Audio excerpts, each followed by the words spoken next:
मैं अनुराधा सक्सेना सह आचार्य गृह विज्ञान आज आपको वसा के बारे में जानकारी दूंगी। BA part second home science second का ये एक टॉपिक है। इसमें सबसे पहले वसा का संगठन क्या होता है। वसा का संगठन है कार्बन, हाइड्रोजन और ऑक्सीजन से मिलकर बना हुआ है। इसमें और कार्बोहाइड्रेट में फ़र्क है। वो फ़र्क ये है कि इसमें हाइड्रोजन और ऑक्सीजन का अनुपात 1:2 ना होकर 1:1 होता है। और ये दो प्रकार का होता है। अगर हम इसका वर्गीकरण करें तो संतृप्त वसा, असंतृप्त वसा। संतृप्त वसा उसे कहते हैं जो कि कार्बन में संतृप्त होती है, जैसे जो कि हमारे को जमने जैसी जो चीज़ें हैं, जैसे वनस्पति घी, बटर, घी, देसी घी, ये सब जमने जैसी हैं। नारियल का तेल सर्दी में जम जाता है, तो ये सब संतृप्त वसा है। और असंतृप्त वसा तेल इत्यादि तेल है, और आपके ओलिक अम्ल है, आर्किडिक अम्ल है, सेफ्लावर है, सनफ्लावर है, तेल मूंगफली का तेल है, तिल का तेल है। ये सभी असंतृप्त वसा हैं जो कि तरल रूप में रहते हैं। जमे हुए रूप में संतृप्त वसा, तरल रूप में असंतृप्त वसा। आवश्यक वसीय अम्ल शरीर में उत्पन्न नहीं होते और वो भोज्य पदार्थ से प्राप्त होते हैं। जो भी हम खाना खाते हैं उसी से प्राप्त होते हैं। ये हमारे शरीर में नहीं उत्पन्न होते हैं आवश्यक वसीय अम्ल, और इनकी कमी से शरीर में सामान्य वृद्धि पर प्रभाव पड़ता है। तो असंतृप्त वसा को बोलते हैं मूफा और पूफा। और पूफा में सबसे पॉली अनसैचुरेटेड फैटी एसिड्स, मूफा मतलब मोनो अनसैचुरेटेड फैटी एसिड्स। इससे पहले मैं आपको वसा के कार्य के बारे में जानकारी दूंगी। सबसे बड़ा काम वसा का कार्य है ऊर्जा देना। ये 9 किलो कैलोरी प्रति ग्राम ऊर्जा देता है। और वसा में घुलनशील विटामिन्स ए, डी, ई, के का संरक्षण करता है और आवश्यक वसीय अम्लों का भी संरक्षण करता है और हमारे शरीर के लिए उपलब्ध करता है। आवश्यक वसीय अम्ल हमारे शरीर में उत्पन्न नहीं हो सकते और वो भोज्य पदार्थों से ही प्राप्त किए जा सकते हैं, और उसकी कमी से हमारे शरीर का सामान्य वृद्धि में भी प्रभाव पड़ता है। और जो अति आवश्यक वसीय अम्ल हैं वो हैं linoleic acid, linolenic acid, arachidonic acid. ये 3 जो हैं, और इन्हीं के द्वारा हमारी सेमी परमेबल मतलब झिल्ली जो होती है हमारी कोशिकाओं के ऊपर वो बनती है, और प्रोटीन के साथ में लाइपोप्रोटीन भी निर्मित होती है। तो ये हमारे शरीर के लिए अति आवश्यक है। और वसा जो है वो तरह तरह के काम करने के लिए आवश्यक है। दूसरा काम है नाजुक अंगों को सुरक्षा देना, जैसे हमारा हृदय है, मस्तिष्क है। इन सब को सुरक्षा कौन प्रदान करता है? वसा प्रदान करती है। वसा एक चर्बी के लेयर के ऊपर में जो चर्बी जम जाती है ताकि उसको झटके नहीं लगें। तो इस तरीके से ये वसा शरीर के अंगों का सुरक्षा देती है। शरीर के तापमान को निर्मित करती है। एक लेयर होती है वसा की, तो वो एकदम से गर्मी ऐसा ले नहीं पाती है, नहीं छोड़ती है, तो वो रोक लेती है उसको। तो गर्म वातावरण हो या ठंडा वातावरण हो, हमारे जो तापमान है वो स्थिर रहता है। हम हॉट ब्लडेड एनिमल्स हैं और हम लोग कोल्ड ब्लडेड एनिमल्स जैसे ठंडे नहीं हो सकते। ठंडा वातावरण हो तो हम बिल्कुल जम जाएं, ऐसा नहीं होता है। जैसे मेंढक वगैरह में होता है, जबकि हमारे अंदर नहीं होता। फिर आता है पाचक रसों में प्रोटीन की बचत करना। प्रोटीन की ये बचत करती है। अगर हम ऊर्जा नहीं देंगे वसा से तो प्रोटीन खर्च होगी ऊर्जा देने में, तो जो कि अन्य काम उसके बाधित होंगे, जैसे कि वृद्धि करना, नियंत्रण करना, तो उन काम को भी ये कर लेगी। तो पाचक रसों के स्राव को कम करना तो वसा की आवश्यकता है। और आमाशय एवं आंतरिक अंगों को चिकना करके रखती है ताकि ये घाव वगैरह न हो। और भोजन में स्वाद और सुगंध की वृद्धि भी हम वसा द्वारा करते हैं। वसा 2 तरीके की होती है, visible fat, invisible fat. Visible जो दिखती है, इनविजिबल जो दिखती नहीं है। अब हमारे शरीर में जो वसा है वो हमें नहीं दिखती है, तो उसे बोलेंगे इनविजिबल फैट, कोलेस्ट्रॉल वगैरह।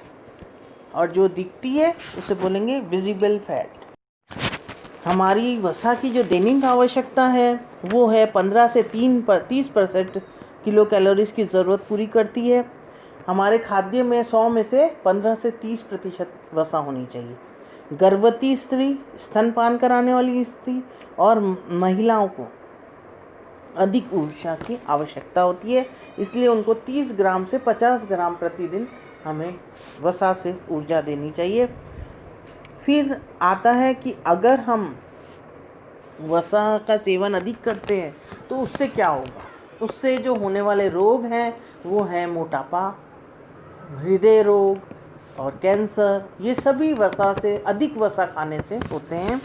इसमें एक खासियत है कि हमारे शरीर में वसा की मात्रा जब अधिक होती है तो वो low density cholesterol, low density fat में परिवर्तित हो जाती है, जिसे लिपिड बोलते हैं, HDL और LDL। दो तरीके की जो वसा हमने पूर्व में पढ़ी, संतृप्त और असंतृप्त। जो संतृप्त वसा है वो LDL है, यानी कि लो डेंसिटी लिपिड, जो कि जमाव करते हैं और वो हमारे शरीर की हमारे जो आते हैं, हमारी जो आर्टरीज़ हैं उसमें ये जाके जम जाते हैं। तो धमनियाँ और शिराओं में जमने के कारण उसमें ये ब्लड प्रेशर को हाई कर देते हैं, क्योंकि ये जम जाते हैं। ये गंदा कोलेस्ट्रॉल है जो कि जम जाएगा और हमें हार्ट अटैक वगैरह होने की संभावना को बढ़ा देता है, ताकि हमारे खून का जो दबाव है वो तेज़ हो जाता है, हाई ब्लड प्रेशर हो जाता है। और उसको रोकने के लिए हमें ये लो डेंसिटी जो लिपिड है वो कम खाना चाहिए। और लो डेंसिटी लिपिड हम कैसे कम कर सकते हैं? अगर हम हाई डेंसिटी लिपिड्स ज़्यादा लें। और हाई लिपिड डेंसिटी वाले जो वसा है वो हैं असंतृप्त वसा, जिसमें कि 3 अति आवश्यक वसीय अम्ल हैं: linoleic acid, linolenic acid, arachidonic acid. यदि अगर हम तेल के बारे में सोचें तो हम सबसे बेस्ट तेल जो कहते हैं कि वो जो पूफा, पॉली अनसैचुरेटेड फैटी एसिड, ऐसा लिखा होता है PUFA प्रतिशत। अगर किसी भी तेल की प्रतिशत 70% या 50% अबव है तो समझ लीजिए ये तेल जो है ये असंतृप्त वसा से परिपूर्ण है, इसका HDL अच्छा है। और अगर HDL अच्छा है तो वो हमारे शरीर में चर्बी नहीं बढ़ाएगा। इसमें सबसे बढ़िया आपका सेफ्लावर सनफ्लावर ऑयल है, जो कि 80-75 के करीबन है। सनफ्लावर 72 है प्रतिशत और सेफ्लावर जो है 80% HDL लिए हुए है। आपका तिल का तेल 55% HDL लिए हुए है, मूंगफली का तेल 50% HDL लिए हुए है, और आपका जो सरसों का तेल है वो 35% HDL लिए हुए है, और जो हमारे ये सोयाबीन वगैरह हैं ये 40% HDL लिए हुए हैं।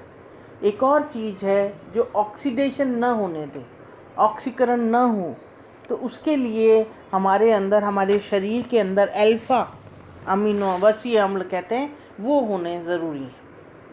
वो ज़्यादातर आपके राइस ब्रान ऑयल वगैरह में पाए जाते हैं और उसी वजह से ये अच्छे हैं, क्योंकि ये भी हमारे HDL को बढ़ाते हैं। लिनोलिक एसिड अति आवश्यक वसीय अम्ल है, और अगर हम इसका इंटेक बढ़ाते हैं, इसका खाने में ज़्यादा डालते हैं, तो वो हमारे शरीर के लिए फ़ायदेमंद हो जाता है। हमारी जो चर्बी जमी हुई होती है उसको वो रिमूव कर देता है।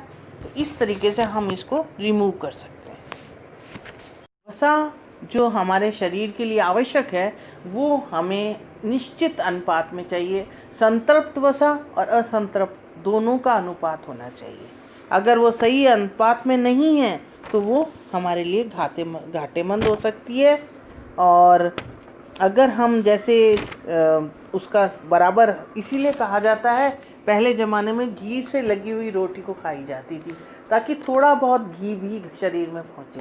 तो घी भी हमारे शरीर के लिए आवश्यक है। और बार बार रीयूज़ किया हुआ तेल बहुत ही घातक हो जाता है, क्योंकि उसमें कीटोजेनिक एसिड्स बन जाते हैं। बार बार गर्म करने से ऑक्सीडेशन रोकने वाले तत्व खत्म हो जाते हैं और उसका ऑक्सीकरण हो जाता है। ऑक्सीकरण होना मतलब कि जो तेल है वो गाढ़ा हो जाता है। आपने देखा होगा जब हम गर्म करते हैं तेल को बार बार तो वो गाढ़ा गाढ़ा सा दिखने लगता है, और उसके नीचे कुछ तरल सा जमने से लगता है, तो वो जाके अगर शरीर में जमेगा तो वो हमारे हार्ट अटैक, कैंसर या अन्य रोग का कारण बन सकता है।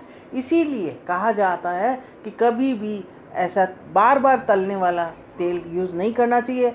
तलने के लिए भी उतना ही अमाउंट लेना चाहिए जितना कि हमारी आवश्यकता हो, ताकि एक आध दिन में ही वो खर्च हो जाए। तो जो लोग शादी वगैरह के तेल को रखते हैं, शादी ब्याह में जो यूज़ होते हैं उन्हीं को लेते हैं, तो उससे भी हार्ट अटैक होने की संभावना अधिक होती है।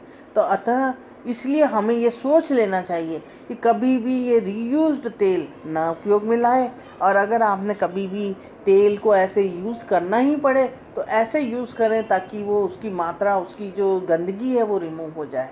और हरदम ये देखिए कि एक ही तेल पर निर्भर ना करें।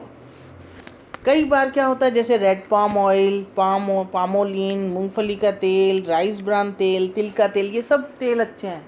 तो अगर हम इनको चेंज करते रहेंगे तो वो हमारे लिए ज़्यादा फ़ायदेमंद है बमुकाबले अगर हम उसको चेंज नहीं करते हैं तो हमारे शरीर के लिए वो घातक हो सकता है, हमारे शरीर को वो तकलीफ़ देता है। इसलिए हरदम तेल को चेंज करते हुए यूज़ करना चाहिए और HDL जिसमें ज़्यादा हो उसे उपयोग में लाना चाहिए। तो आशा है आज आपको वसा के बारे में जानकारी प्राप्त हुई होगी। धन्यवाद।